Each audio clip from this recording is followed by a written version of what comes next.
کہ پاکستان تحریک انصاف قومی اسمبلی کی 180 سیٹوں پہ جیت چکی ہے.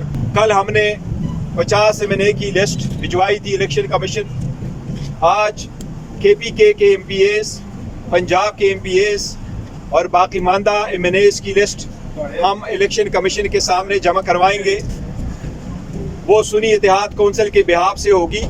جو فارم 45 پہ پریزائڈنگ افسران نے بنایا ہے اسی کے مطابق آپ فارم 47 وضع کر کے ریزلٹ ڈکلیئر کریں. الیکشن کمیشن سے free fair and transparent election کی ہم درخواست کرتے رہے. الیکشن کمیشن اس ذمہ داری نبھانے میں ناکام ہو چکا ہے. مطالبہ کرتے ہیں کہ اس کے مطابق فارم 45 کے مطابق نتیجہ حاصل ہو، لیکن موجودہ چیف الیکشن کمشنر کے سائے تلے یہ آزادانہ طریقے سے نہیں ہو سکتا.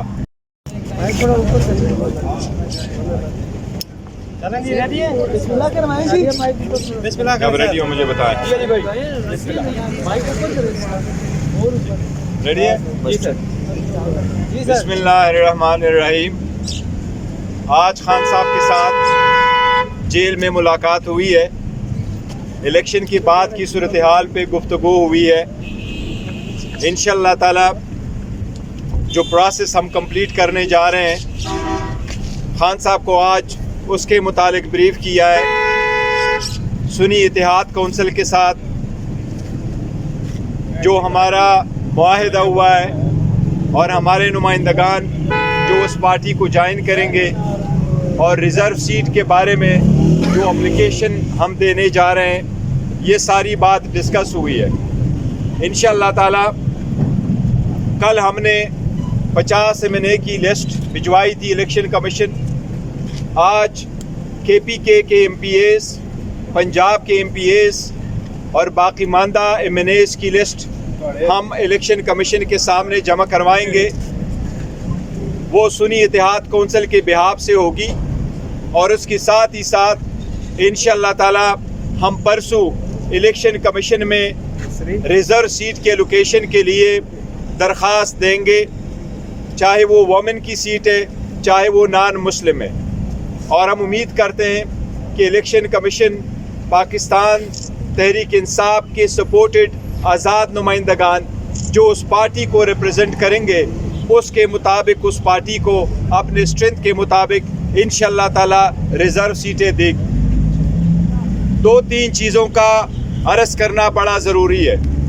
ہم بارہا کہہ چکے ہیں کہ پاکستان تحریک انصاف قومی اسمبلی کی 180 سیٹوں پہ جیت چکی ہے اور ہم مطالبہ کرتے رہے ہیں کہ ریزلٹ جو فارم 45 پہ پریزائڈنگ افسران نے بنایا ہے اسی کے مطابق آپ فارم 47 وضع کر کے ریزلٹ ڈکلیئر کریں.